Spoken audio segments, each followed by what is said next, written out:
우리 환난과 어려움의 시기입니다. 그러나 하나님께서 우리와 함께 하심을 믿으시기를 주님의 이름으로 축복합니다. 하나님이 함께 하심을 믿는다면 우리 입술에서 불평과 불만보다 감사가 먼저 나올 줄로 믿습니다. 우리 한성의 백성 모두가 감사의 사람 되시기를 주님의 이름으로 축복합니다. 세월호 같은 사건이 우리나라에만 있는 건 아닌 것 같아요. 1860년 9월 달 이 노스웨스턴 캠퍼스가 있는 미시간호에서 여객선이 침몰하는 사건이 일어나게 되었습니다. 그 사건으로 결론적으로는 287명이 죽음을 당하게 되었다 그래요. 익사하게 되어서. 근데 그 비극 가운데 놀라운 기적의 스토리가 하나 있었습니다.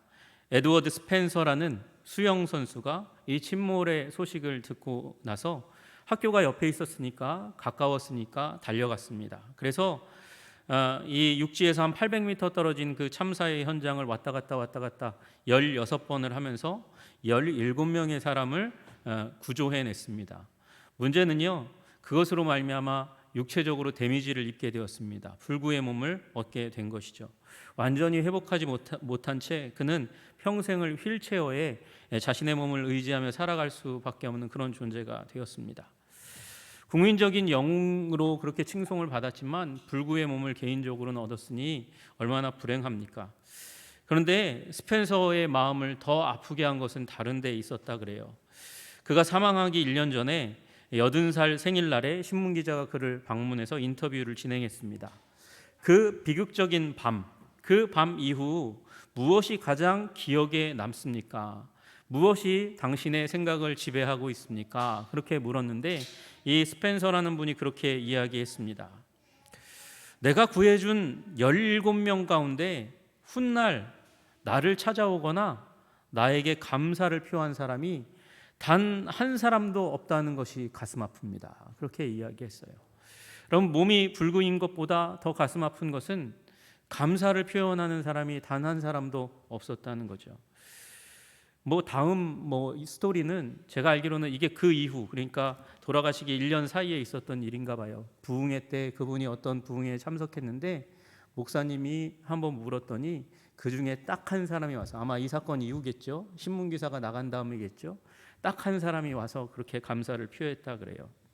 여러분, 감사하는 삶이, 자기가 행한 그 일에 대해서 감사를 받지 못하는 삶이 정말 불행한 삶이죠. 부모로서는 자녀를 열심히 키웠는데 그 모든 그 자녀가 부모를 향해서 감사합니다, 사랑합니다, 그 고백을 하지 않는다면 그 부모의 마음이 얼마나 찢어지겠습니까?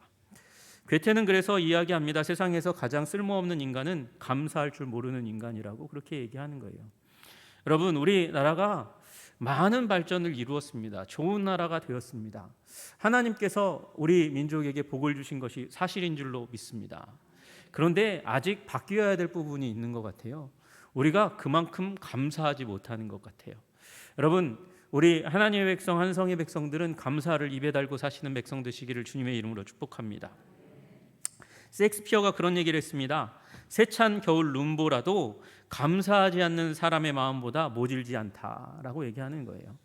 여러분, 우리 겨울을 다 아니까 겨울 그 찬 바람을 맞으면 정말 참을 수 없이 살이 찢어지는 것 같은 그런 아픔을 느낄 때가 있습니다. 그러나 그 바람보다 더 모진 것이 감사하지 않는 사람의 마음이라는 것입니다. 여러분, 그러니 당연히 우리 기독교에 하나님을 신앙하는 우리 공동체에 또 영성 중에, 아름다운 영성 중에 하나가 감사의 영성인 줄로 믿으시기를 주님의 이름으로 축복합니다. 오늘 시편 100편은 우리 읽으실 때 그 앞에 100편 앞에 반드시 이런 글이 쓰여져 있을 거예요. 감사의 시라고요. 여러분, 이거는 누가 이렇게 집어넣은 게 아니라 원래 시편에 그렇게 기록되어 있는 거예요. 공식적인 감사의 시라는 것입니다. 여러분, 이 성경 전체에도 감사라는 명령이 굉장히 많죠. 그리고 시편에도 감사하라고 명령하는 내용이 굉장히 많이 있습니다. 그런데 오직 시편 100편만이 공식적으로 감사의 시라고 그 표제어가 붙어 있는 유일한 시편이에요. 여러분, 공식적인, 그러니까 예배할 때 드리는 시편입니다. 예배할 때 이 노래로 공식적으로 하나님께 감사를 표하라고 말씀하세요. 여러분 우리 이 시편에는 명령어가 굉장히 많이 있거든요. 1절에 부를지어다부터 시작해서 2절에 섬기며라고 되어 있는데 사실은 섬기라라고 말씀하시는 것이고요. 그리고 2절에 나아갈지어다 그렇게 말씀하세요. 3절에 알라 알지어다 이렇게 얘기합니다. 여기 3절에는 여호와가 시작되지만 사실 원어 히브리어에는 알라 알지어다가 제일 먼저 나오는 명령어예요. 그리고 4절에는 들어가라 감사하라 송축하라 그렇게 말씀하세요. 여러분 그러니까 순서대로 따지면 사실은요 알게 되는 게 먼저죠. 알고 나서 그리고 감사하는 거예요. 알고 나서 감사하는 거예요. 알고 나서 더욱더 나아가는 거예요. 아니 나아가면서 또 알 수도 있어요. 나아가고 알고 그걸 통해서 하나님께 감사하고 감사에 사무쳐서 송축하고 부르짖는 거예요. 여러분 그것이 오늘 이 시편이 지시하고 명령하는 바입니다. 여러분 우리 현대인들은 명령을 싫어해요. 왜냐하면 거기에 압박의 요소가 있으니까 우리 압박을 싫어하면 누군가가 이렇게 나를 내가 원하지 않는데 떠밀면 굉장히 거부감이 들게 되어 있습니다. 그러나 오늘 시편이 말씀하세요. 우리 시편 기자를 통해서 하나님의 영으로 말미암아 이렇게 명령을 남발하는 시편이 여기 담겨 있는데 여러분 너무도 분명하면 명령하는 거죠.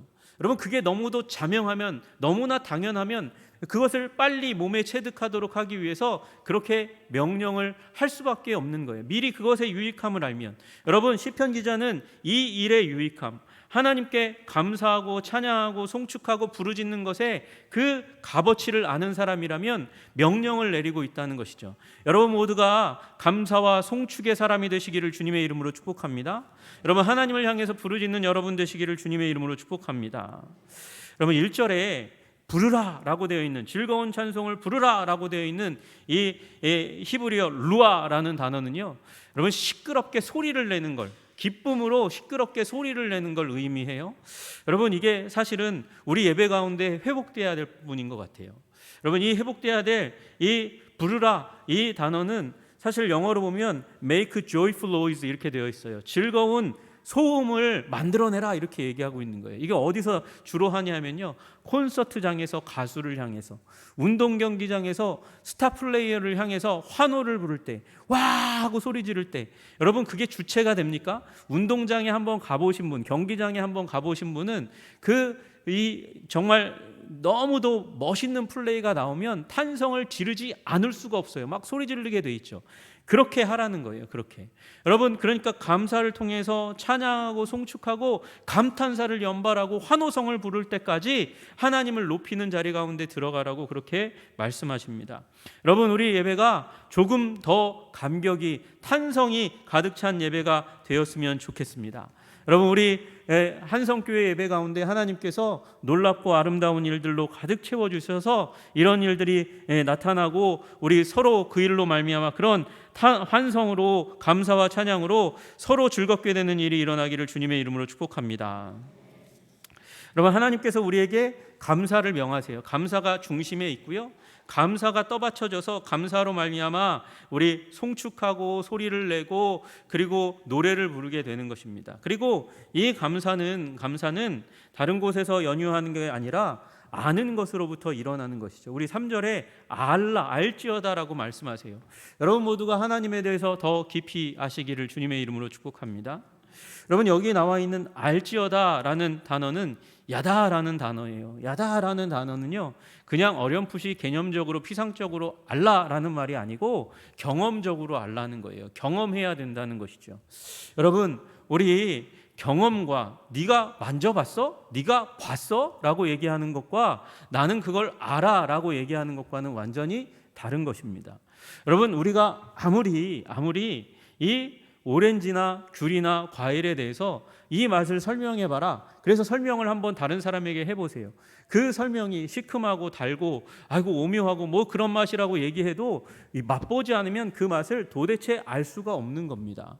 그런데 여러분 어떻게 해야 그 맛을 정확하게 알 수 있을까요? 아무리 설명해도 그것을 맛본 사람이 아무리 설명해도 알 수 없는 걸 어떻게 해야 알 수 있습니까? 그냥 까서 입안에 넣어봐야 진짜 맛을 아는 거죠. 그때 그 과일을 경험했다고 얘기할 수 있는 것이에요. 여러분, 우리 하나님을 제가 얘기하는 거, 성경이 얘기하는 거, 주위 사람들이 간증하는 것, 그것 수준 이상의 것을 맛보시는 여러분 되시기를 주님의 이름으로 축복합니다. 하나님을 경험하여 아시는 여러분 되시기를 주님의 이름으로 축복합니다. 여러분, 우리 시편의 기자가 그 하나님을 경험해 봤더니, 하나님을 맛보았더니 이렇더라. 그러니 너희도 이 하나님을 맛보았으면 좋겠다, 그렇게 말씀하세요. 여러분, 그 하나님은 어떤 하나님이십니까? 여러분, 오늘 시편 100편 3절에 그 하나님에 대해서, 그 하나님이 어떤 분인지, 그리고 나와 어떤 관계를 맺고 있는지를 말씀하고 계세요. 우리 3절 한번 같이 읽어보시겠습니다. 우리 3절 같이 합독하겠습니다. 시작. 여호와가 우리 하나님이신 줄 너희는 알지어다. 그는 우리를 지으시니요 우리는 그의 것이니 그의 백성이요 그의 기르시는 양이로다. 아멘.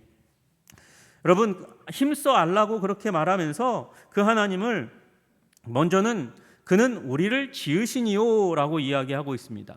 하나님이 우리를 지었다는 거예요? 만드셨다는 거예요? 하나님은 우리의 창조주이시고 우리는 그의 피조물인 줄로 믿으시기를 주님의 이름으로 축복합니다. 여러분, 창조자라는 말은 어떤 존재를 만든 존재라는 것이죠. 누군가가 만들었기 때문에 피조물이 있는 것이고, 만드신 분을 우리는 창조자라고 이야기합니다. 여러분, 그 창조자가 우리를 만들었습니다. 우리는 그의 피조물이고 우리는 그의 만드신 바라. 이렇게 또 신약의 저자는 그의 만드신 바라라는 말을 특별히 히브리어 포이에마라는 단어로 설명해요. 여러분, 포이에마라는 단어가 어디서 나왔나? 그 말로부터 무슨 영어 단어가 나왔나 보니까 포임이라는 단어가 나왔어요. 여러분, 작품 중에서 글로 만드는 작품 중에 가장 간결하면서도 가장 함축적이면서도, 함축적이라는 말은 그 단어 안에 굉장히 많은 것을 포함하고 있다는 것이죠. 그러니까 폭발적인 의미를 가지고 있는 게 시입니다. 여러분, 그 시인이 시를 짓기 위해서 얼마나 많은 고뇌와 다듬음을 가지고 시를 만듭니까?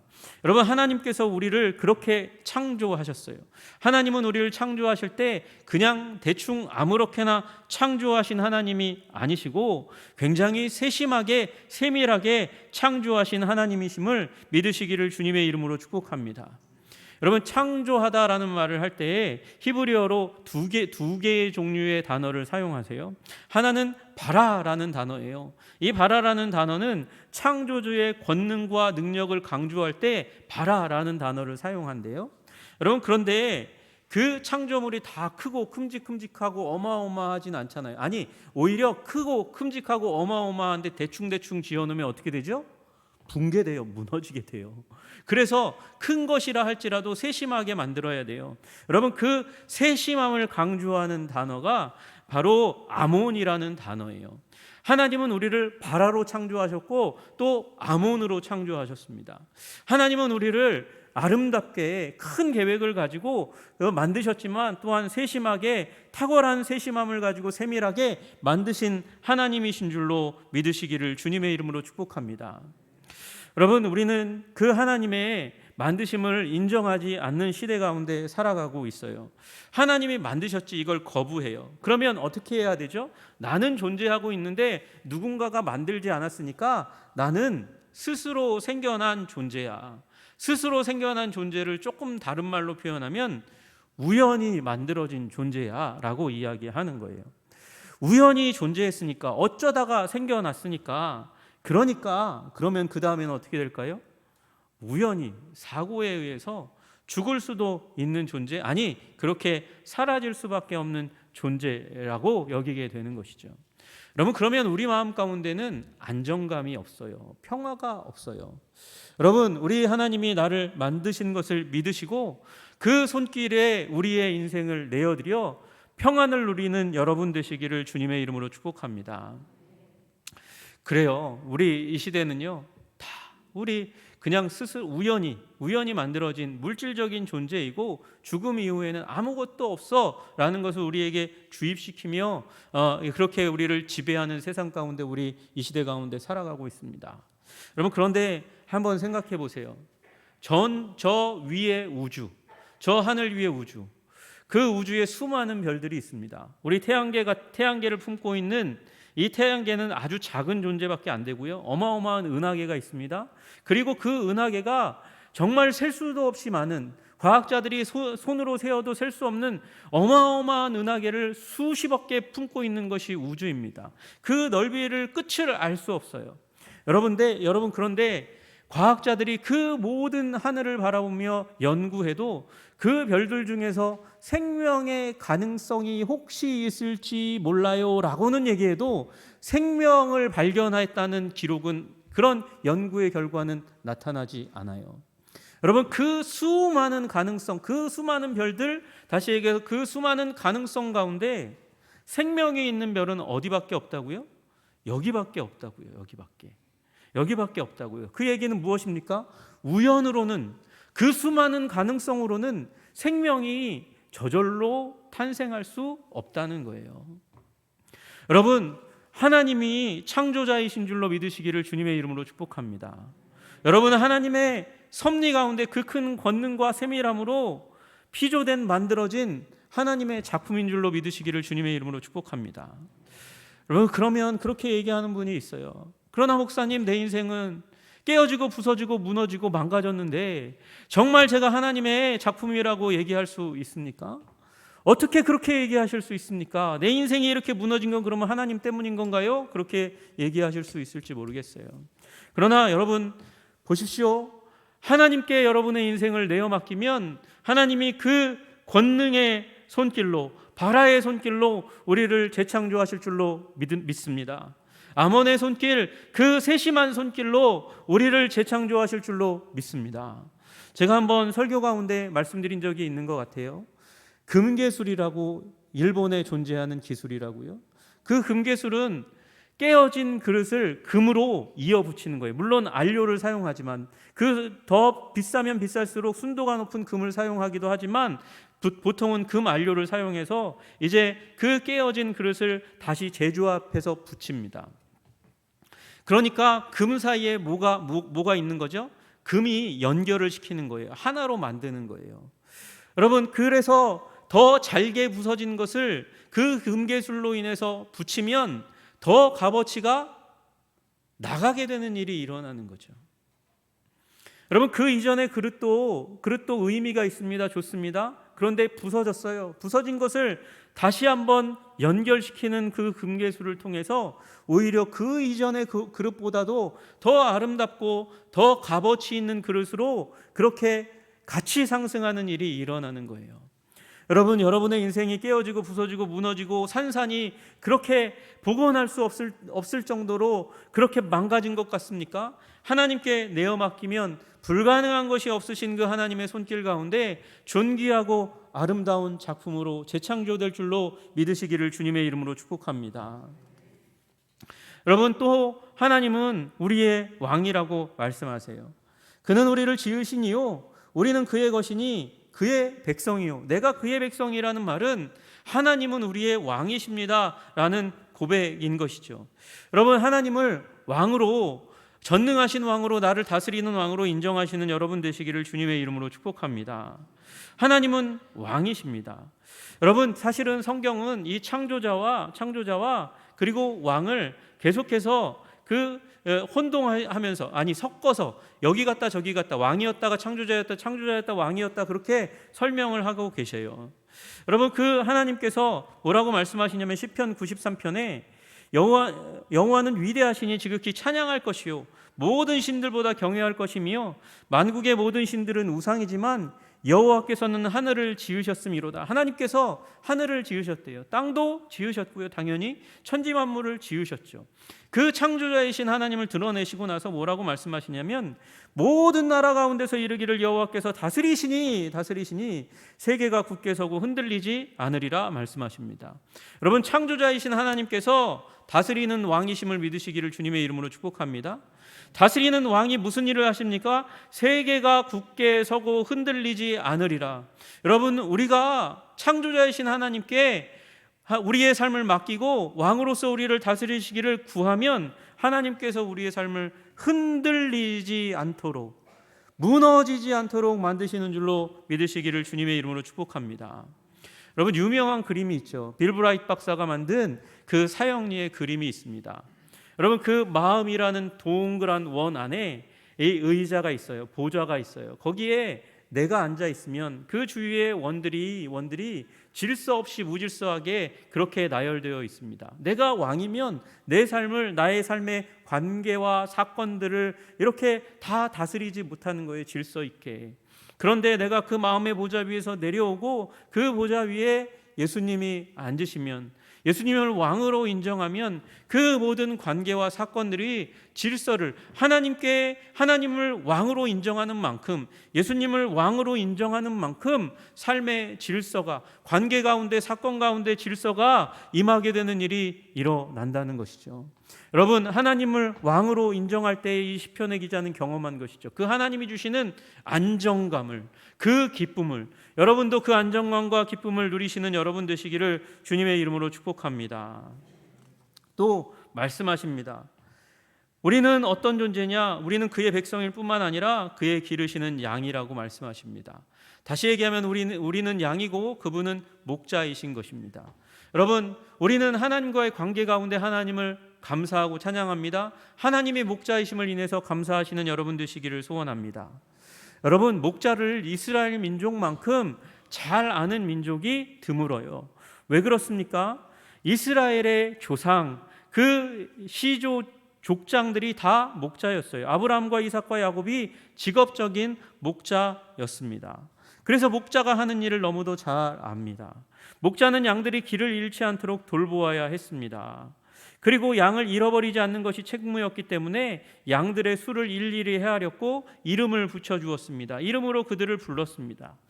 양들을 배불리 먹이는 것이 목적이었기 때문에 양떼를 거느리고 그 뜨거운 그 목초지를, 넓은 목초지를, 푸른 초장을 찾아 이동해 나아갔습니다. 물이 귀했기 때문에 양들에게 내가 물을 먹기 위해서가 아니라 양들에게 물을 먹이기 위해서 목자들끼리 그 우물 가운데, 물 근원 가운데 서로 싸우는 일이 굉장히 많이 일어났습니다. 또 목자는 양을 보호해야 하기 때문에 맹수나 도적으로부터 양을 지키기 위해서 싸웠고, 싸우다가 피를 흘리기도 했고, 심지어 생명을 잃는 일들도 일어났습니다. 여러분, 이런 역할을 감당하는 목자가 우리 하나님이신 줄로, 우리 예수님인 줄로 믿으시기를 주님의 이름으로 축복합니다. 좋은 집이 있는데 양들을 보호하기 위해서 양들 옆에, 그 더러운 곳에 위험이 도사리고 있는 그곳에 자리 잡고 앉는 거예요. 예수님이 그러셨잖아요. 하늘 보좌가 그 위에 있는데 우리 양떼들과 함께하기 위해서 하늘 보좌를 버리시고 임마누엘 하셔서 우리를 지키시다 피 흘리시다가 죽으신 분이 예수님이신 줄로 믿으시기를 주님의 이름으로 축복합니다. 그 예수님이 우리를 어느 곳으로 인도하십니까? 푸른 초장과 쉴만한 물가로, 우리의 영혼이 만족하는 그곳으로 우리를 인도하시는 하나님이세요. 그러므로 그 하나님 앞에 우리 순종들이시는 여러분 되시기를 소원합니다. 시편 95편에 이렇게 말씀하십니다. 그는 우리의 하나님이시요 우리는 그가 기르시는 백성이며 그의 손이 돌보는 양이기 때문이라. 너희가 오늘 그의 음성을 듣거든 그러면 너희는 어떻게 하라고요? 너희는 하나님께 순종하라고. 너희는 무리바에서와 같이, 또 광야의 마사에서 지냈던 날과 같이 너희 마음을 완악하게 하지 말지어다. 완악하게 하지 말고 뭐 하라고요? 순종하라고 말씀하시는 거예요. 여러분, 우리 왕은, 우리의 창조자는, 우리의 목자는 우리와 긴밀한 관계를 맺으시며 그 아름다운 성품을 보내주시는 하나님이신 줄로 믿으시기를 주님의 이름으로 축복합니다. 그 관계 속에서 하나님께서 보여주시는 성품을 보니까 그는 5절에 선하시고, 그리고 인자하시고, 그리고 성실하다고 말씀하세요. 성실이라는 말은 끊임없이 일한다는 것입니다. 우리가 갈 바를 알지 못하고 무엇을 할지도 모르는 그 상황 가운데서 하나님은 우리를 위해서 일하시는 하나님이신 줄로 믿습니다. 우리 하나님은 선하신 하나님이십니다. 착하신 하나님이십니다. 아주 좋은 일을 행하시는 하나님이십니다. 우리 하나님은 선하시고 좋으신 분이셔서 우리를 이기게 하시고 누리게 하기 위해서, 우리 삶 가운데 혼돈을 멸하시고 악을 멸하시고 불안을 떠나가게 하시는 선하신 하나님이신 줄로 믿습니다.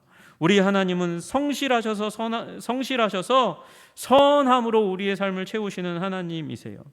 그리고 우리 오늘 교동문에서 그렇게 많이 읽었던 것처럼 하나님은 인자하신 하나님이신 줄로 믿으시기를 주님의 이름으로 축복합니다.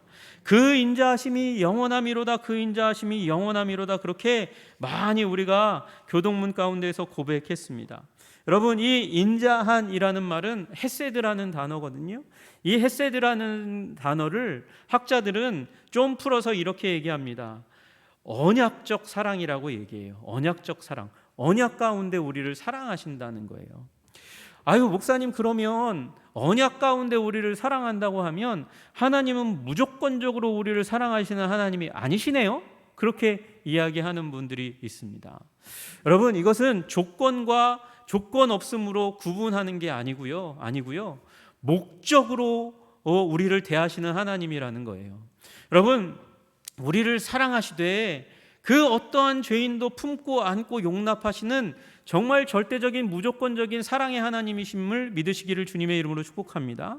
그런데 거기서 끝나지 않고 우리 하나님은 언약이 목적하시는 바, 그 영혼의 만족, 복을 얻게 하시는 대로 그 삶을 이끌어 가시는 거예요. 여러분, 그 복은 사랑을 알게 하시는 것일 뿐만 아니라 자라고 성장하는 것을 의미하는 것입니다. 여러분, 자녀를 열심히 사랑했는데 그저 그 자녀에게 쏟아붓기만 하고 그 자녀를 성장하지 못하게 한다면 그 사랑이 도대체 무슨 의미가 있겠습니까? 그러나 우리 하나님은 우리를 자라게 하시는 하나님이신 줄로 믿으시기를 주님의 이름으로 축복합니다. 여러분, 그러니 이 하나님과의 관계 가운데서 이 하나님의 성품을 발견한다면 우리는 감사하는 삶을 살아야 하는 것이죠. 여러분, 감사하시는 여러분 되시기를 주님의 이름으로 축복합니다. 우리 믿음의 사람은 감사의 사람입니다. 그래서 입에 감사를 달고 사는 사람 되시기를 주님의 이름으로 축복합니다. 여러분, 일상에서 감사하시기를 주님의 이름으로 축복합니다. 일상뿐만 아니라 아직 내가 열심히 기도하는데도 불구하고 아직 응답하시지 않은 그 문제에 대해서도 여러분 감사하시기를 주님의 이름으로 축복합니다. 오병이어가 아직 베풀어지지 않았는데 우리 예수님은 축사하시며 감사하시면서 기도하셨어요. 그러니까 그렇게 기도하면 하나님께서 이루어 주실 줄로 믿습니다. 그럼에도 불구하고 이루어지지 않았음에도 불구하고 그리고 감사하는 성숙한 신앙 가운데로 나아가시기를 주님의 이름으로 축복합니다. 여러분, 우리 한국교회가 비록 역사가 짧지만 그러나 그 가운데서 하나님께서 위대한 신앙의 사람, 감사의 사람을 만들어내셨어요. 여러분 잘 아시지만 우리 6.25 때 아들을 잃은 손양원 목사님이 계십니다. 그런데 그분을 향해서 붙이는 이름이 사랑의 원자탄이라고 불러요. 왜요? 사랑을 그만큼 많이 베풀었으니까. 그런데 그 사랑의 원자탄이 되려면 먼저 감사의 마음이 있었다는 사실을 우리는 기억해야 합니다. 우리 손양원 목사님이 그 아들을 보내고 나는 그 장례식 가운데서 9개의 감사 기도를 드렸습니다. 여러분, 그가 어떻게 기도했습니까? 나 같은 죄인의 혈통에서 순교의 자식들을 나게 하시니 감사합니다.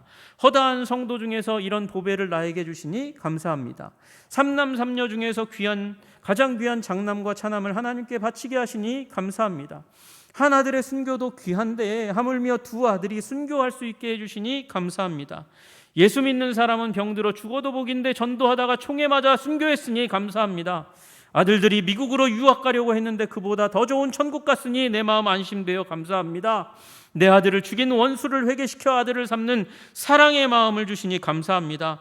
내 아들의 순교의 열매로서 무수한 천국의 열매가 생길 것을 인하여 감사합니다. 역경 속에서도 하나님의 사랑을 깨닫게 하시고 이길 수 있는 믿음을 주시니 감사합니다. 여러분, 그렇게 기도했더니 그 기도가 아직도 기억되어서 회자되는 일이 일어나는 것이죠. 여러분, 우리 하나님께 감사함으로 말미암아 여러분 삶 가운데 하나님의 생명력과 감격이 늘 언제나 살아있기를 주님의 이름으로 축복합니다. 여러분, 오늘은 다른 날이 아니고 추수감사주일입니다. 추수감사주일, 그건 미국의 기독교인들의 명절인데요. 그거 왜 지키나요? 여러분, 왜 그렇습니까? 감사는 신앙인의 본질이기 때문에 그래서 우리도 닮아서 지키려고 하는 것입니다. 우리 한국 교회를 세운 미국 선교사님들이 그렇게 추수감사절을 감사로 지켰기 때문에 그래서 우리도 감사로 지켜내기 위해서 추수감사절을 지킵니다. 여러분, 이 추수감사절을 통해서 미국이 또한 위대한 나라가 되었기 때문에 추수감사절을 지킵니다. 여러분, 감사가 인류를 만들어내는 것입니다. 여러분, 감사하심으로 말미암아 여러분이 명품 신앙인 되시기를 주님의 이름으로 축복합니다. 여러분의 가정이 명품 가정 되시기를 주님의 이름으로 축복합니다. 감사가 가득한 교회 되게 하여 주셔서 우리 한성교회가 명품 교회 되게 하시는 하나님의 은총이 임하기를 소원합니다. 기도하겠습니다. 주님 하나님 아버지, 우리를 사랑하시고 우리를 위하여 피 흘려 죽으신 사랑을 보여주신 그 언약적 사랑으로 우리를 사랑하신 하나님을 찬양하고 감사합니다. 그러므로 우리의 삶 가운데 하나님과의 관계 가운데 감사할 이유를 찾아내고 하나님의 성품 가운데 아버지 감사할 이유를 찾아내어 우리의 삶의 입술에 감사가 떠나지 않는 인생이 될 수 있도록 주님 도와주시고 인도하여 주시옵소서.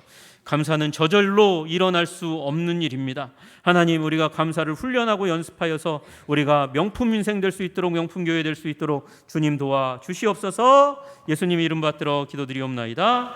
아멘.